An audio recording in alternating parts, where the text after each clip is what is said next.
Hello ladies and gentlemen, welcome to another perfume review video. My name is Naz. This is my channel, the King of Hidden Gems. I try to bring to your attention fragrances are usually very good value for money. They smell good, they're usually on the radar, not many people talk about them. I think at least you should do your research, try them for yourself and see if they're any good to you. So in this video I have another introduction slash review for you, and this is the brand Animal. Animal is a brand, has been around since 1987. The founder was I think it was a fashion icon. What was her name? I forgot her name. Anyway, so she founded this perfume brand and in 1987, and this beauty in front of me is the originator. So this was the first perfume to come out of the brand Animal. This one is targeted for ladies. It's called Animale For Women, is EDP 100ml. This in front of me is an 1987 original. So yeah, it is very it's quite rare, and my wife loves it so much. She doesn't use it that many, once every while. She just conserving it. Anyway, she is looking after it to not to use it too much.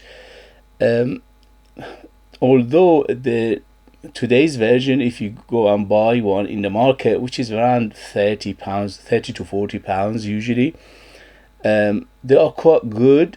They are not as deep and dense and animalic as this, but they retained the majority of the character of the perfume today. So if you go and buy one today, it is quite similar to this. Oh, that's a good news.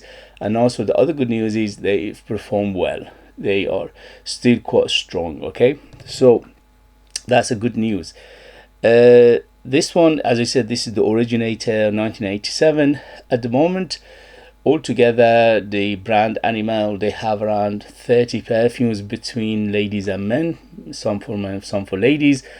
The most famous perfume out of the brand is Animal For Men, which I have in my collection, and I adore that perfume. I probably need to review or reintroduce it to you as well. So this one, I bought it by accident because I was looking for Animal for ladies, but I bought this one. But I'm so happy I bought it because this is an absolute gorgeousness. So it is targeted for ladies, but to my nose it's quite unisex.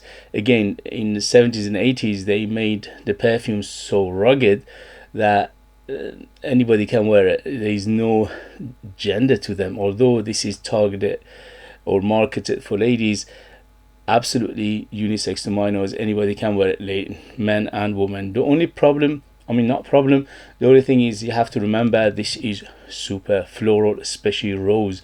Rose shines on top. So rose is huge in here. So first thing first, the presentation, as you can see, it is very retro, and it is very classic retro. It is in that era, and it shows. Look at the cap, look at the bottle. The cap is plastic, and the atomizer on the side.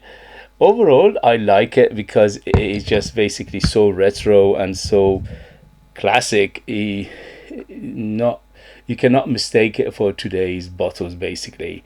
So for that, I like it. In terms of the longevity, this is a very good performer. On my skin goes easily over 8 hours. On t-shirt and materials goes easily over 10 hours. So it's a very good performer. Again, even today's one, if you buy, they are still performing quite well. So that is a good thing about this brand Animal. They kept their formulation true to the original one, or as close as possible to the original one, which is good news for us consumers. Because Animal For Men, I bought one just a few years ago, I think a couple of years ago, and it's still quite strong. This one, the ladies one is still the same. So performance, as I said, very very good. So in terms of projection, an arm length of projection for around 2 to 3 hours, and after that it will subside, but you always have a big bubble, big cloud, and a big trail. I usually go with 10 sprays of this, and that is bombastic. It's very very loud, is obnoxiously loud, is very in your face, so be careful with the trigger. Because I love the smell so much, I just go crazy with it. My wifey the same. But if you buy it and when you apply it for the first time, just be careful with the trigger. Apply a few first, and then if you're not enough, then apply more. So performance, very very good. In terms of who is it for, this is targeted for ladies, but to mine is completely unisex. Ladies and men can wear it easily. In terms of age, I would say at least 30 years and older to be on the safe side. The reason is because this is very classic, this is very classy, it's very it's got a massive character to it, and it's quite bold. So I would say at least 30 years and older. And also the smell of this perfume reminds me, or and the wifey, of many great perfumes from that era, the 70s and 80s era, which I'm going to mention in a bit. So in terms of occasion, this is very very gorgeous. It's just super sexy, very is almost, this is a pheromone, you know. It's just when you put it on, you feel it, the other person will feel it. It's so sexy in here. Is it's a beautiful musk in here, which they utilize, which is gorgeous in here. Anyway, so it is very opulent, good for going out, for evening, for a special occasion, for formal occasion, for special ceremonies, close encounter, dating, and things like that. And in terms of season, this is all year round. It's got some freshness to it. You can use it in summer. You got some depth and complexity to it. You can use it in winter, no problem. Today's one, you can buy it under £40, sometimes even cheaper. For that price, this is a gorgeous fragrance. Whoever has done this perfume, whoever puts this perfume together, unfortunately they're not mentioning the perfumer for it, they deserve a medal. It's just absolutely gorgeous and so mesmerizingly beautiful. And also it changes and changes throughout the day. It gives you different facets every time. So let's get to the smell of this perfume. If I'm going to get, sorry about that, if I'm going to give you a free word for this perfume, is very sexy musky rose. So for yeah, sexy musky rose. So this is the gist of it. This is the short description of this perfume. If you like a huge, deep, dark, not dark, I would say medium. The rose in here is not super dark and it's not very very bright either. It's in the middle of the rose, but it's very very well done. But you can feel the rose very very massively. So it is a huge rose in here, and the musk underneath it makes it a very very sexy rose. So overall, there are so many notes in here. I'll just go quickly. On top we have, this is according to a Fragrantica, coriander, rosewood, hyacinth, green notes, bergamot, and neroli in top. Mid we have honey, rose, carnation, ylang ylang, jasmine, orris root, and lily of the valley. And in the base we have oak moss, civet, patchouli, vetiver, musk, and coconut. Everything in here I get to some extent. Obviously some of them are bigger, some of them are smaller. For example, the rose is huge in here. So rose is by far the biggest player, and it shines on top. Everything else is secondary, everything else is nuances, and basically just another facet of this perfume.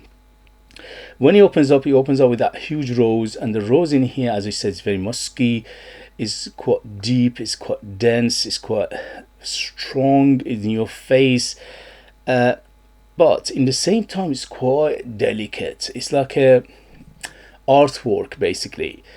I don't know how they manage that. It's super strong, but in the same time it's very delicate, and it's very how should I put it, it's like silky in a way. It's very silky, it's quite smooth. When he opens up with some greenness and some herbalness, which is underneath the rose again. and that greenness, it doesn't take over, but it's always there, it's always in the background, and you can feel it. It's giving it some freshness, some herbal feel, some greenness, some grassy feel, some green feel to it as well. The florals are here about massive, especially the rose. The rose is on top, everything else is the nuances. For example, the hyacinth here is very strong. You need to like your hyacinth, and neroli, the jasmine, the lily of the valley, these giving a big white floral feel and also powderiness. The ylang ylang and the carnation and hyacinth here giving it a depth. The ylang ylang is not a huge player here. You don't feel that much banana, but it is in there, in giving it depth and complexity to the florals. Carnation giving it another aspect of greenness also, and also some powderiness to this fragrance. Honey in here is quite apparent. Yeah, it's very honey. So imagine the rose petals, you put in a honey and some musk in there, and you smell it. It's so strong. So it's honey. I smell something vanilla as well. Yeah, definitely there is a vanillic aspect to this, but the vanilla is a classical vanilla. Again, it's very smooth rather than sweet, but the honey is quite apparent. It is giving a hint of animalicness as well. Overall, it says civet. I don't get that much civet. Again, maybe civet is one of those what do you call it, some of those notes and accords that after a while it disappears. Either it disappears or becomes stronger. In here it didn't stay that long, or it's not that strong. So civet is there to some extent, very small amount of it, or at least the animalic aspect of it, the andolic animalic aspect of it is quite noticeable, but it's not a huge player. Honey is much bigger in here than the civet, and honey here give it a little of that animalic waxy feel as well. The oak moss, again, another aspect of green and also earthiness of this fragrance. The patchouli giving it depth and complexity and leafiness, and also some chocolatey feel to it. The vetiver in here is quite green and grassy, and also the musk is by far the biggest player in the base, which is giving it that beautiful musky feel with the rose. Coconut, I don't get that much. Yeah, hint of coconut in here, but the coconut mainly goes well with the honey and also the musk and the vanilla, to give it a little bit of that milky feel, that lactonic feel as well. So it's not a big player, but it is there to giving it some body basically.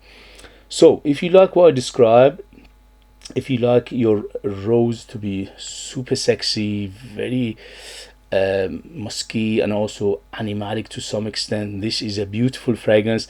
The only thing is, this is again not for everybody because of the animalicness of this fragrance. Although the animalicness of it is not huge, but it is on the tone, the rose, and giving the rose that sexy feel. But not everybody's cup of tea basically. This is for people who know exactly what they want. So it is quite woody in the base, but the woods are very, very clean in the base, very, very floral, especially the white florals, especially the rose which shines on top, and the ylang ylang and the carnation and hyacinth here again giving it that depth of complexity to the floral aspect of this fragrance. Earthiness, which is mainly coming from that oak moss. The oak moss is here is quite strong, but again it's not, doesn't take over, it's basically nuances. Musk is by far the biggest player in the base. Musk and more musk. So the combination of rose musk in here is very, very apparent. Hint of aromaticness, which is coming from mainly the green notes and the herbal notes in here. It's quite musky, it's quite green, it's quite grassy, very sweetness, which is coming from mainly the honey and also the vanilla in here. I would say a little bit more than moderate, so it's not overly sweet, but it is quite noticeable. So I would say around 6 to 7, maybe 10 being the sweetest. So it is a little bit more than moderate. Rose and more rose. So don't forget, this is a huge rose perfume first and foremost. Everything else is after rose, and a hint of animalicness, and a hint of powdery, a hint of dustiness in here, and a hint of camphousness, and a hint of balsamicness as well. So if you like what I described in this perfume, this is a beautiful perfume. Highly recommend it. Absolutely gorgeous to my nose. My wife loves it, I love it. but again, is not everybody's cup of tea. If you like these 5 fragrances which I'm going to mention, because me and my wife were talking about it, and she said this one reminds her of these 5 fragrances quite strongly, so it will put you in the right direction. If you know these fragrances, you know you like it or not. So first is Paloma Picasso, the original one, the black bottle. So that one is on its own is a masterpiece as well, which I'm going to review in a near future. This one is very close to that one, so if you like Paloma Picasso, you like this. The other one is Gress, Cobichard by Gress. Although they are not super close, but they put you in the right direction. So if you like Cobichard by Gress, you will like this. The other one is Coriander by Courtier. So if you like Coriander by Courtier, you will like this. That one has a big following as well. On its own, it's a masterpiece for itself. The other one is Ungaro Diva. That one is very famous as well, and many ladies love it, especially. And that one is quite similar to this. Again, it's not identical to any of this, but same genre, same perfumery, same category of perfume, if you like. And also the last but not least is Estee Lauder Knowing, which I reviewed a few months ago.